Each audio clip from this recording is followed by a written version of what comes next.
Halo sobat mime, gas lagi dah Feng Hao-nya. Langsung aja kita gaskun Feng Hao-nya.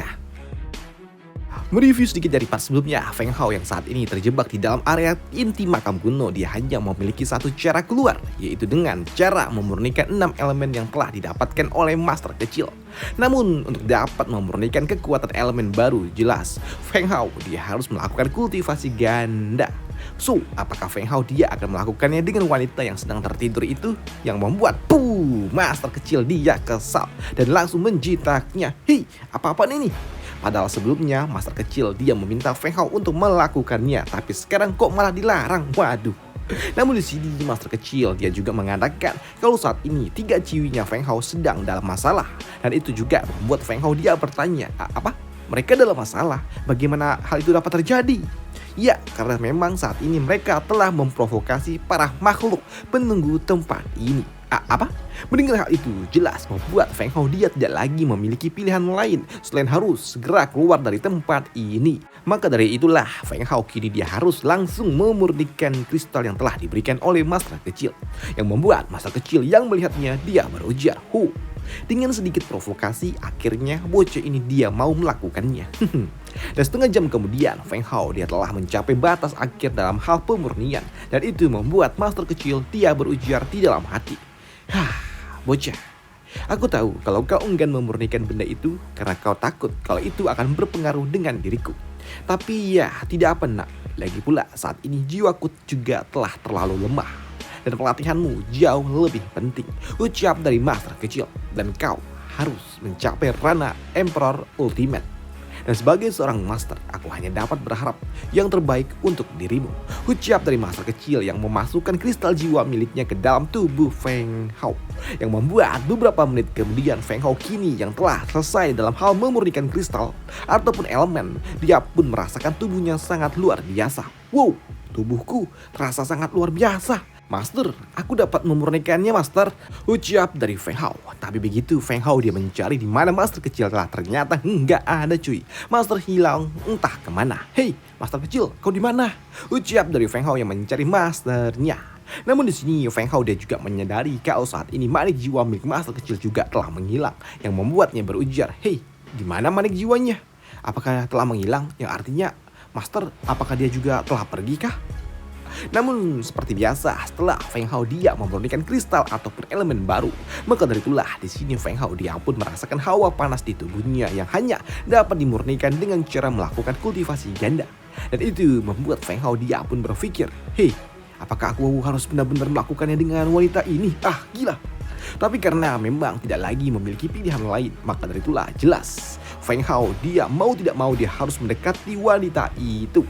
Namun uniknya ketika Feng Hao dia mendekati wanita itu, tangan dari wanita itu bergerak dan merangkulnya langsung, yang memaksa Feng Hao dia harus mendekati wajahnya. Namun begitu wajah mereka telah berada dalam jarak yang cukup dekat, energi panas yang ada di dalam tubuh Feng Hao perlahan-lahan mulai menghilang. Karena saat ini esensi panas yang ada di dalam tubuh Feng Hao dapat diserap oleh wanita itu dengan cara yang berbeda. Tapi tetap efek lelahnya tetap sama. Nah, hal itu juga membuat Feng Hao akhirnya dia lelah dan harus tertidur tepat di sebelah wanita itu untuk sementara waktu. Dan selama Feng Hao dia tertidur, justru wanita itulah yang malah bangun dan dia membuka matanya sebelum pada akhirnya beberapa menit kemudian terjadilah sebuah benturan keras yang membangkitkan Feng Hao dari tidurnya. Dan ketika Feng Hao dia membuka matanya, dia cukup terkejut karena wanita yang ada di sebelahnya kini terlihat merangkul dirinya. Hei, apa ini?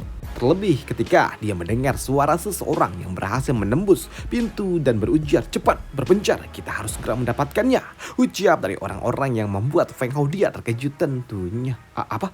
Apakah itu orang-orang dari klan Immortal? Apakah mereka berhasil menembus pintu itu? Di mana salah satu dari mereka juga menunjuk ke arah peti yang saat ini ada Feng Hao di dalamnya. Hei, lihat. Harusnya peti itu adalah peti pemilik dari makam ini. Coba kita lihat, siapa tahu mutiara itu ada bersama dengan dirinya. Dan ketika Feng Hao dia sedang waspada bersiap untuk menghadapi orang-orang itu, tiba-tiba sajalah wanita cantik ini dia langsung memeluknya dan terus-terusan memanggil Feng Hao sebagai suaminya, yang membuat Feng Hao dia akhirnya ketahuan dong. Dan itu membuat orang-orang dari klan Immortal juga bingung lah. Bagaimana bisa ada seseorang yang masih dapat hidup di tempat ini? Dan di sela-sela disergap seperti itulah wanita pirang ini justru malah terus-terusan memeluk Feng Hao dan terus mengecupnya. Dan untuk orang-orang dari klan Immortal, kini mereka pun menjadi sangat waspada dan berujar, "Kakak, apakah mereka adalah pasangan suami istri yang dikuburkan di tempat ini dan kembali bangkit?" "Ah, entahlah, aku juga tidak tahu. Tapi wanita itu dia sangat cantik," ujar dari rekannya. Tapi rekannya yang lainnya yang merupakan pimpinan dari kelompok ini, dia berujar kalau sepertinya orang-orang itu bukanlah pemilik dari makam ini, tapi seorang penyusup yang telah masuk terlebih dahulu. "Hei, bocah, mutiara jiwa itu ada bersama dengan dirimu, iya kan? Cepat serahkannya kepada kami sekarang. Dengan begitu, aku berjanji akan meninggalkan kau tetap utuh," ujar dari ketua tim yang membuat Feng Hao dia mencoba untuk melakukan negosiasi. Apa? Mutiara jiwa? Apa maksudmu? Kupikir ini ada salah paham di antara kita. Aku tidak tahu apa maksudmu. Di sini Feng Hao dia mencoba untuk melakukan negosiasi karena dia tahu akan sangat repot jika harus berurusan dengan mereka. Sementara aku harus segera menyelamatkan para ciwi-ciwi yang lainnya. Namun untuk kelompok Immortal itu mendengar Feng Hao yang sepertinya tidak mau menyerahkan manik jiwa, membuat mereka mencoba untuk mendapatkan dengan cara paksa dari tangan Feng Hao, yang membuat Feng Hao dia juga tidak lagi memiliki sebuah pilihan lain selain melepaskan teknik tangan surgawi miliknya yang dapat menghancurkan orang-orang dari klan Immortal itu. Cih, aku lupa. Tingkat kultivasi kita ditekan sampai sejauh ini di area makam kuda ini. Tapi bagaimana bisa dia menggunakan teknik sekuat itu ketika tingkat kultivasinya ditekan sampai seperti ini? Ujar dari orang-orang klan Immortal. Maka dari itu, karena mereka menyerang dengan tangan kosong tidaklah bisa, maka dari itulah di sini Nona Hijau dia meminta kepada rekan-rekannya untuk dapat menyatukan kekuatan mereka. Semuanya, ayo kita gunakan teknik itu. Dan tahu kalau sepertinya ini akan sangat berbahaya, maka dari itulah di sini Feng Hao dia harus keluar dari dalam peti itu, dan dia juga berujar kepada wanita yang ada di dalam peti, "Hei, tunggulah dulu kau di tempat ini ya, dan jangan keluar dulu, aku harus segera menghentikan mereka." Maka dari itulah ketika orang-orang dari klan Immortal telah menyatukan kekuatan mereka, mereka pun tanpa ampun langsung melepaskannya ke arah Feng Hao. Dan untuk Feng Hao sendiri, setelah dia mendapatkan kekuatan dari 6 elemen baru, tentunya tidaklah mudah bagi Feng Hao untuk dapat dikalahkan. Karena memang dengan kekuatan yang diberikan oleh Master Kecil cukup bagi Feng Hao untuk dapat menghancurkan teknik milik lawannya hanya dengan satu gerakan kecil. Mudah bagi Feng Hao membuat mereka tersungkur. Gila, kekuatannya mengerikan cuy. Ini jauh lebih mengerikan daripada kekuatanku yang sebelumnya, pikir dari Feng Hao yang juga terkejut dengan kemampuannya sendiri. Dan karena mereka tahu lawan mereka sangatlah kuat, kini mereka tidak lagi akan meremehkan Feng Hao dan kembali melepaskan serangan yang sama. Namun lagi-lagi serangan yang sama akhirnya juga akan berakhir dengan hal yang sama pula. Feng Hao dia dapat menghancurkannya. "Hei, apa yang harus kita lakukan, Kak? Dia terlalu kuat. Apakah kita harus mundur?" "Tidak," sambut dari ketua mereka. "Jika kita mundur, lantas bagaimana kau menjelaskannya kepada tetua?" "Tapi senior, dia terlalu kuat. Bahkan kekuatan gabungan kita saja tidak berguna di hadapan anak itu." Sedangkan untuk Feng Hao sendiri, wow, gila cuy. Ini terlalu kuat. Wah, Master, kau benar-benar memberikanku kekuatan yang mengerikan. Bahkan orang-orang dari klan Immortal itu, mereka kini tidak terlihat begitu menakutkan lagi, Master. Ucap dari Feng Hao. Namun di sela-sela Feng Hao sedang senang, tiba-tiba aja Master Kecil dia berujar, tentu saja. Tapi ya sekarang kau harus segera pergi menyelamatkan ciwi-ciwimu. Jika tidak, mereka pasti semua akan habis. Ucap dari Master Kecil yang tiba-tiba saja nongol. Lah, Master, kini kau ada di dalam tubuhku? Ya, tentu saja. Memangnya kemana lagi aku bisa pergi? Sambut dari Master Kecil. Dan sekarang asap kabut itu masih ada nih. Sekarang waktunya kau untuk pergi dari tempat ini. Ucap dari Master Kecil. Baiklah, aku mengerti. Di sini Feng Hao dia pun bertanya kemana arah yang harus dia pilih untuk menemukan jalan ciwi-ciwinya berada. Tapi di sini wanita cantik yang ada di dalam peti ternyata dia tidak mau ditinggalin, yang membuat Master Kecil dia berujar, "Hei bocah, sepertinya wanita itu dia kehilangan ingatannya. Kau bisa membawanya, lumayan kan, dia juga cantik dan juga kuat loh. Siapa tahu kau mau nambah bini." Maka dari itulah di sini Feng Hao dia membungkus satu lagi cuy sebelum dia kabur. Melihat Feng Hao yang kabur dari tempat ini membuat orang-orang dari klan Immortal mereka tidak akan dapat membiarkannya begitu saja. Maka dari itulah mereka melepaskan teknik lainnya lagi untuk dapat menghentikan Feng Hao, dan itu cukup mengerikan. Tekanannya sangat kuat, namun Dengan teknik tangan surgawi yang dimiliki oleh Feng Hao saat ini, Feng Hao mudah saja bagi dirinya untuk dapat menghancurkan teknik milik orang-orang klan immortal. Dan ya, dengan hal inilah Feng Hao dia dapat kabur dari tempat ini bersama dengan wanita cantik itu di punggungnya. Dan melihat Feng Hao yang berhasil kabur dan rekan-rekannya yang bengong, membuat wanita ini dia meminta kepada rekannya untuk segera mengejar Feng Hao. Sedangkan untuk dirinya sendiri dia akan pergi menuju peti itu. Dan begitu dia melihat ternyata lah nggak ada apa-apa. Dan itu membuatnya berujar, hei, jangan-jangan manik jiwa itu telah diambil oleh orang itu. Sedangkan di sisi lainnya saat ini di kelompok partinya Feng Hao, mereka terus melakukan sebuah perjalanan menuju area terdalam. Dan karena mereka juga tidak tahu harus pergi kemana, mereka hanya ikut berjalan mengikuti arahan dari Junior Mo yang memimpin arah kelompok kecil ini. Hingga tanpa disadari mereka malah bertemu dengan sesuatu yang mengerikan tentunya. Dan itu adalah ya seekor King Kong. King Kong merah raksasa yang sangat kuat tentunya. Dan melihat hal itu membuat orang-orang dari klan Guiyuan, mereka pun langsung memasang sebuah formasi penyerangan dan menyatukan kekuatan mereka untuk dapat beradu kekuatan dengan King Kong merah itu. Ya, tekanan benturan energi yang terjadi ternyata sangat kuat hingga membuat salah satu anggota dari klan Guiyuan mereka harus mendapatkan luka internal. Kakak senior, aku dan adikku akan menahan pergerakan dari King Kong merah itu. Dan untukmu, cepat beritahulah tim penyerang untuk bersiap. Maka dari itulah kini ketika tim pemancing telah melakukan tugas mereka, kini tim penyerang akan bersiap untuk melakukan aksinya, di mana King Air dia pun datang melompat dan dia melepaskan teknik Dragon Net miliknya. Namun melihat King Air melepaskan teknik Dragon Net yang sangat kuat, membuat tuan muda ini dia meminta kepada King Air untuk tidak menyerangnya, tapi cukup untuk dapat menahan pergerakannya saja. Karena dia dan juga saudara-saudaranya lah yang akan menghabisinya dengan menggunakan teknik pemanggil miliknya.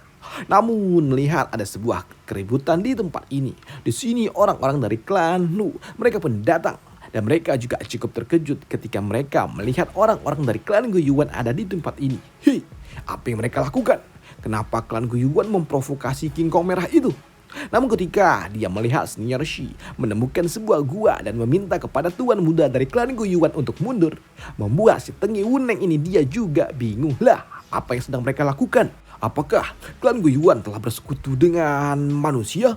Tapi melihat hal itu, melihat klan Guiyuan dan juga pihak manusia harus berurusan dengan King Kong merah, membuat Wuneng dia pun senang dan dia tertawa karena memang dia ingin menjadi nelayan di sela-sela kerusuhan itu. Karena memang saat ini ketika kelompok kecil ini sedang berlari menuju sebuah gua untuk berlindung, tiba-tiba saja si Tengi Wuneng dia pun datang dan langsung menutup jalan keluar bagi mereka. Kalian ingin kabur? Wah, tentu saja. Tapi kalian harus sedikit membayar, ucap dari si Tengi Wuneng. Yang membuat para ciwi-ciwinya Feng Hao dia pun murka karena tiba-tiba aja datang perusuh, dan itu membuat mereka ngata-ngatain si Wuneng dengan kata-kata busuk, dan itu juga membuat Wuneng kesel. Diam kalian para lubang. Memangnya apa salahnya menjadi nelayan? Sekarang cepat serahkan semua hal bagus yang kalian miliki jika kalian ingin lolos dari King Kong merah itu. Melihat hal itu jelas membuat Senior Shi dia pun kesal dan juga murka. Maka dari itulah kini dia akan menghajar Wuneng dengan kemampuan miliknya. Namun tentunya sulit jika memang mereka harus berurusan dengan si Tengi Wuneng sembari dikejar oleh King Kong merah. Maka dari itulah di sini orang-orang dari klan Guiyuan mereka akan mencoba mengalihkan perhatian dari King Kong merah itu. Maka dari itulah ketika Senior Shi dia pun berselisih dengan Wuneng, di sini salah seorang murid dari klan Guiyuan harus tumbang dihajar oleh King Kong merah itu. Bahkan kini satu persatu orang-orang dari klan Guiyuan mereka juga harus menjadi samsak bagi King Kong merah itu, dan hanya meninggalkan tuan mudanya sendiri yang masih dapat berdiri tegak di hadapan King Kong merah. Dan begitu tuan muda ini dia berhadapan 1 lawan 1 dengan King Kong merah dan akan dihajar. Jelas hal ini sangat berbahaya sebelum ternyata ada sesuatu yang dapat menghentikan mereka. Dan yang melakukan itu jelas adalah Feng Hao yang datang tepat waktu. Melihat ada Feng Hao di tempat ini membuat Wuneng dia pun kesal. Anak itu dia benar-benar merepotkan. Bahkan kini dia telah menjadi lebih kuat daripada yang sebelumnya. Dan melihat ada Feng Hao membuat orang-orang dari klan Wu, mereka pun bingung tentang apa yang harus mereka lakukan. Master Wu, apa yang harus kita lakukan? Apakah kita harus mundur? Tidak. Bagaimana bisa kita mundur? Aku tidak yakin kalau bocah itu dia dapat menghancurkan King Kong merah itu.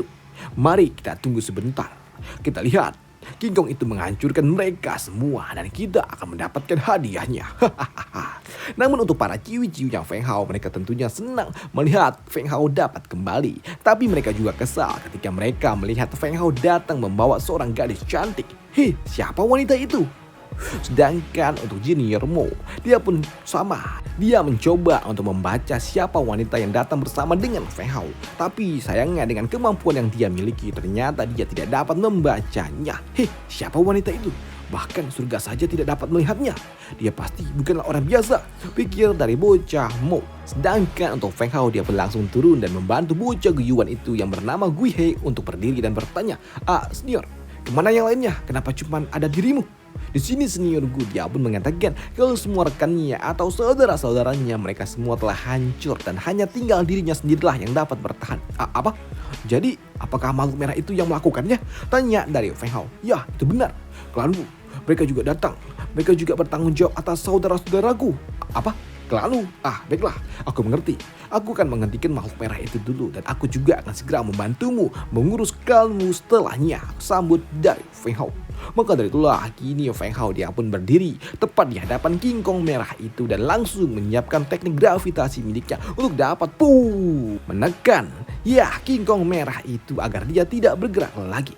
Dan begitu Feng Hao dia akan melepaskan tinju miliknya, nona pirang ini dia langsung datang lagi dan dia berdiri di belakang Feng Hao yang membuat para ciwi-ciwinya langsung panas dingin, terlebih ketika mereka mendengar kalau wanita itu dia memanggil Feng Hao sebagai suaminya. Apa? Suami? Sebelum Feng Hao dia menghancurkan King Kong merah itu hanya dengan satu gerakan saja.